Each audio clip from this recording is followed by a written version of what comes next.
think that if anyone's going into the theater expecting Dragon Ball, they're going to be blown right out of their seats. Somehow saying I told you so. Okay, you know what? Screw Will Smith. Okay, wow. I can't say I didn't tell people this, but, long story. Well, here's the short version. Basically, thanks to XAM, I got a hold of a, interview with James Marsters conducted shortly after the, movie, or shortly before the movie was supposed to come out. It came out shortly after the movie came out. About his part in Dragon Ball Evolution, and about Piccolo and Piccolo's backstory, and what was supposed to happen with Piccolo. And, for all those people who said that he was actually a fan and he fought for the film, and I said, no, he didn't, and there's proof of that, and you were like, whatever, I told you so. For those people who said that they were going to do something that makes sense and that they actually got Piccolo's character down really well, I told you so. And for people who, well, just don't believe me, well, you can't say I didn't tell you. This is James Marster on, Piccolo. So can you just give us a brief character rundown? Yeah, Piccolo was working with a group called the Mystics, really developing the story of human beings on Earth, really helping them grow through the million years that they're on Earth. And he came into disagreement with his bosses, and from his boss's perspective, he tried to destroy Earth, and yes, you can look at it that way, but he really was trying to do something very good, but just in a very violent way. And instead of talking to him about it and correcting him, they just lock him in jail for 2,000 years. So that made me mad.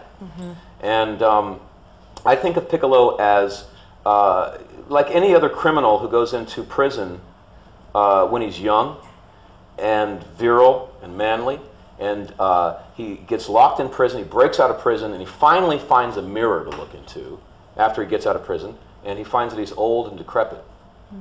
And at that point, I want to go get those Dragon Balls and get my youth back, get my power back. And once I have my power, God help the Mystics, God help the town. I'm going to destroy everybody that took my youth. So it's all about vengeance. Wow. That's wrong on so many levels. Now Piccolo was a benevolent being. Piccolo was essentially still Kami. Kami and Piccolo never split. Piccolo was a benevolent being who had a disagreement with the Mystics, who I'm assuming are supposedly a replacement for Kami, the Guardians, about how to handle humanity and how to help them. And somehow this war that he waged wasn't supposed to be on humanity, it was supposed to be on the Mystics, although he almost wipes out the human race in the process, go figure. And they sealed him up over pretty much nothing. It was a stupid dispute in the first place. And when he gets out and sees how old he is, then he decides he's going to turn evil, get the Dragon Balls, wish for his youth back. Apparently they wanted to keep that element.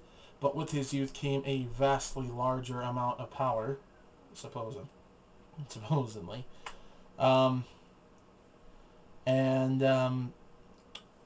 Then he was going to take his revenge. Now, the problem with that is that these Mystics were dead, have been dead for a long time, according to this film. So why in God's name is he trying to take revenge against dead people? I don't know. Makes no sense, really.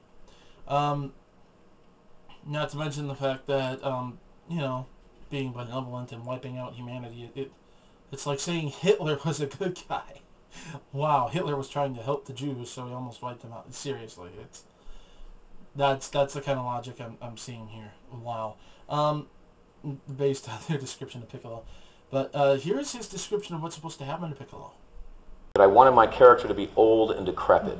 I told them, make me look like when my girlfriend comes down to Mexico, I don't want her to want to kiss me.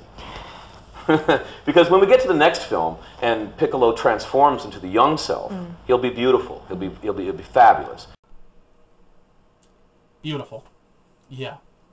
He said beautiful. Piccolo is supposed to be beautiful. The man was the thing. I can't even say man. It's an it, really.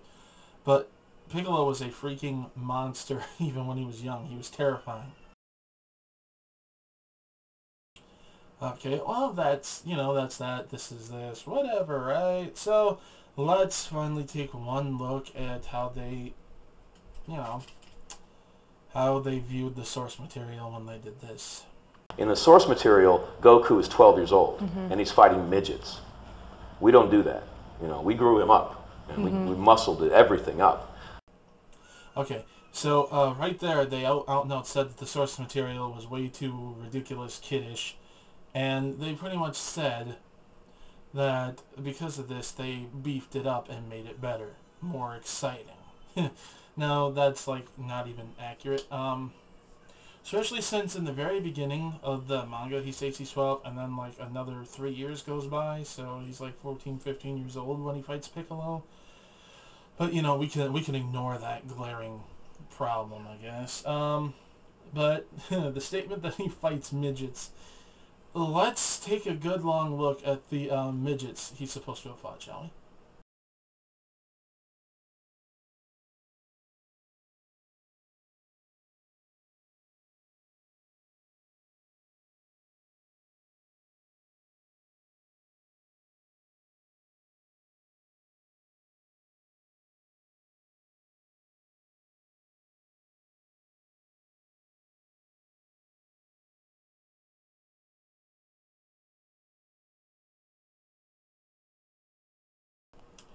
Yeah, apparently each one of them is about 4 feet tall. Wow. Oh, God. Yeah, it doesn't look a whole lot like midgets to me, folks. So yeah, right from the get-go, this supposed fan even agreed that they made it better. And then, oh my God, then he concluded with this. So, do you feel that the fans will be happy with this? I mean, the really die-hard Dragon Ball fans, do you think they'll be happy or disappointed? I think that for those fans who really know the source material and understand that this is Dragon Ball, not Dragon Ball-Z, I think they would be very happy. Because we've given a more muscular, a more vicious version of the source material. And I can honestly tell you, Mr. Marsters, that no, we weren't pleased. And I think you found out that we weren't pleased, and we're not happy with the way this is going at all. But, yeah. I told you. Anyone who said that I was full of it, anyone who said that I didn't know what I was talking about, I told you. Oh, God, it feels so good to be right sometimes. Oh, finally. Now people can stop calling me names. No, they'll still call me names. They'll still somehow say this means nothing, but, well, proof's right in front of you, so you all fool yourselves, go ahead. Anyways, I'm out.